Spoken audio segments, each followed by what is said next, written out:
What's up, TikTok? Um, this is probably going to be the most important video on this page, because I'm going to tell you the intent and the direction of which I want to go, and what I want my content to kind of be centered around. I have posted a lot of videos over the past few days, and I've got a lot of traction and a lot of followers, and TikTok has limited how many people that I can follow right now, but as soon as they open that up, I will do that. The videos that I've posted thus far are some about recovery, some about my kids, some just about late night musings and things in my head, that I think other people could use. But this is my high school transcript. I don't show this because I graduated with accolades, or they had high hopes for me as a student or as a citizen. I don't know. But the day that I went and got this transcript, it was after a little bit of time of being clean and sober, and I was trying to get identification and all that stuff, and so my transcripts were needed for some different things. And the day that I went, I talked to the guidance counselors and some of the administrators, about being available to talk to some of the teenagers, and just kind of talk about some things that I know are real, that I know that people don't really talk about, in a forum where people feel safe. Things like self-harm, drug and alcohol use in teenagers, ideations of the darker kind, and I try and be a little vague, that way I don't violate any kind of terms and agreements, because I'm not real privy to all of them. But I was turned down, because I didn't have any credentials, or they may not have believed in me, or, I don't know, they turned me down. And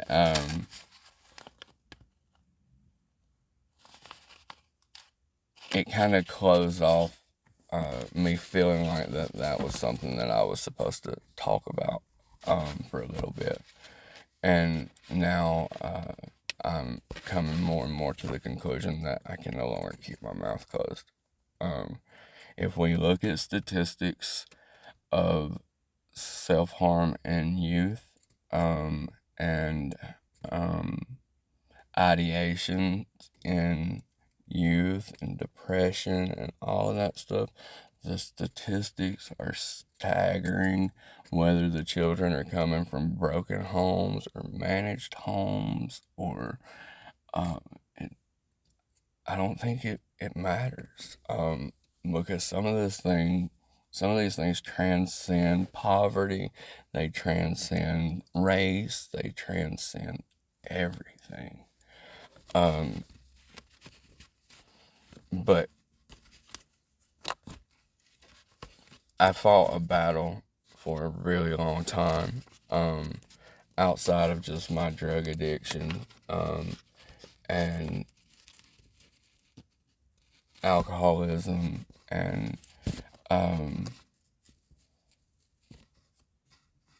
I fought it quietly for a very long time. Some people in my life knew about it, but it was always a reservation, to where I'm a control freak, and nobody gets to decide how Adam goes out but Adam. And I lived by that for a really long time. Even after clean and sober, I had to come to terms with that monster that I had nurtured. And that's where my content is going. That is who I'm directing my content to. That is the people I want to touch. Those are the people that I want to know that they matter. That just because you feel alone, you're not. Just because you're not heard today doesn't mean that you won't be heard tomorrow.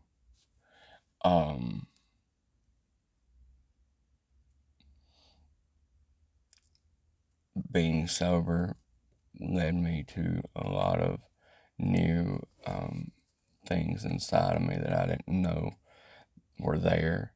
And now, as a father who has built a family, and seen what the world just does to children, I'm not doing my job if I keep my mouth shut. I'm not doing my job if I'm not telling you that you're worth another day. I'm not doing my job if I'm not preparing my children to identify other children and love them so fucking hard that that is no longer an option.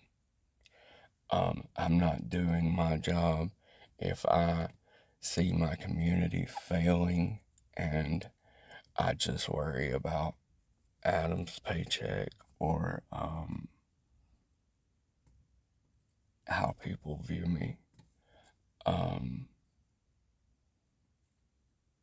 Because I love people and I want people to know that it took people loving me until I could love myself before Adam started to evolve into the person that God has created him to be. And I know I just said a bad word and talked about God, but, give me a little bit of grace. Our world is suffering. Our children are suffering. Our men are suffering. And I'm here to say, we don't have to do it. We don't have to suffer alone. And we don't have to suffer in silence. And I don't have to go to bed tonight hoping that I don't wake up. And neither do you.